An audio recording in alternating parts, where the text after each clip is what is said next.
Candid, New Trends in Computers. Book 3.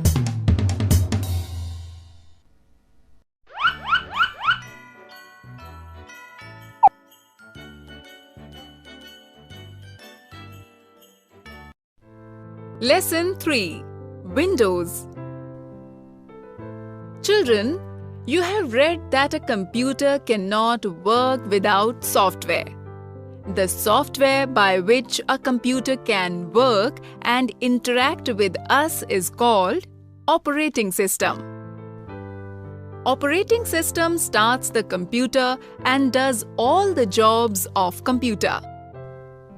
The most popular operating system is Windows. It is available in various versions. These days, Windows 7 and Windows 8 are used on the personal computers. You have seen windows in your houses. You can take various outside views from windows.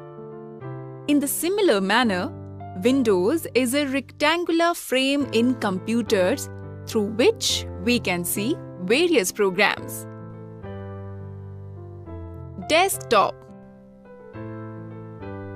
When your computer starts for the first time, what you see is called the desktop.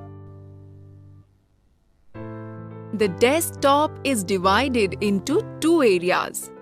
The strip at the bottom contains clock at the right part and the start button at the left.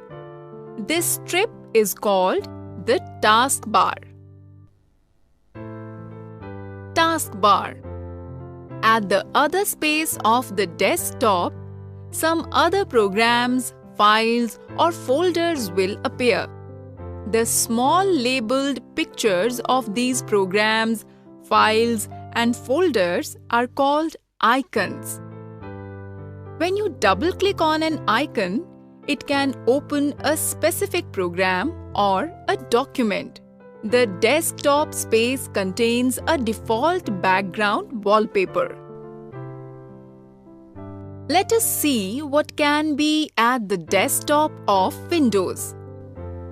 Computer. Gateway of computer. It gives you a view of available drives. Double-clicking a drive gives you the information of files and folders available within this drive. Documents. By default, Windows stores all the documents in Documents folder. Recycle bin. It is like a dustbin used for storing deleted items. When you delete some file or folder, it first goes to recycle bin. These deleted items can be restored later on provided the recycle bin is not made empty. Network places. It allows to make connection with the internet. It also allows you to access the shared files in the network. Shortcut icons. Shortcut icons are the direct route to the specific programs, documents or folders.